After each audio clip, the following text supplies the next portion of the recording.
ఈరోజు మనం తెలుసుకుందాము 3వ శ్లోకము, దాని వివరణ.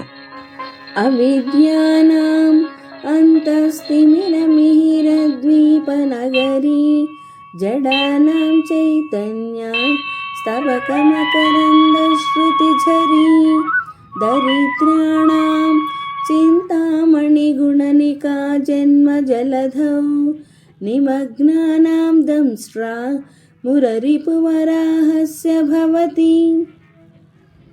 దీని తాత్పర్యమేమనగా, ఓ దేవి, అజ్ఞానుల మనస్సులోని అజ్ఞానాంధకారాన్ని తొలగించే సూర్యకాంతి ద్వీపంలా నీవున్నావు. మూఢులకు నీవు చైతన్యం అనే పుష్పంలోని మకరందం వంటి జ్ఞాన స్రవంతిగాను ఉన్నావు. దరిద్రులకి నీవు చింతామణి వంటిదానువు. సంసార సాగరంలో మునిగిపోయిన వారికి నీవు విష్ణువు యొక్క వరాహ అవతారంలోని దంష్ట్రవలే ఉద్ధరణకర్తవై ఉన్నావు.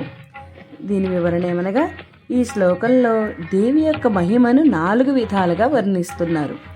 అజ్ఞానులకు జ్ఞానాన్ని ప్రసాదించే సూర్యకాంతిగాను, మూఢులకు చైతన్య రూపంలో జ్ఞానశ్రవంతిగాను, దరిద్రులకు కోరిన కోరికలు తీర్చే చింతామణిగాను, సంసార సాగరంలో మునిగిన వారిని ఉద్ధరించే ఓరాహ రూపంగా దేవిని స్తుతిస్తున్నారు. ఈ శ్లోకం దేవి యొక్క అపారమైన శక్తి, జ్ఞానం మరియు కరుణను తెలుపుతోంది. ఈ వీడియో మీకు నచ్చితే వెంటనే లైక్ చేయండి, కామెంట్ చేయండి, షేర్ కూడా చేయండి, సబ్స్క్రైబ్ చేయండి. తాళం తత్వం.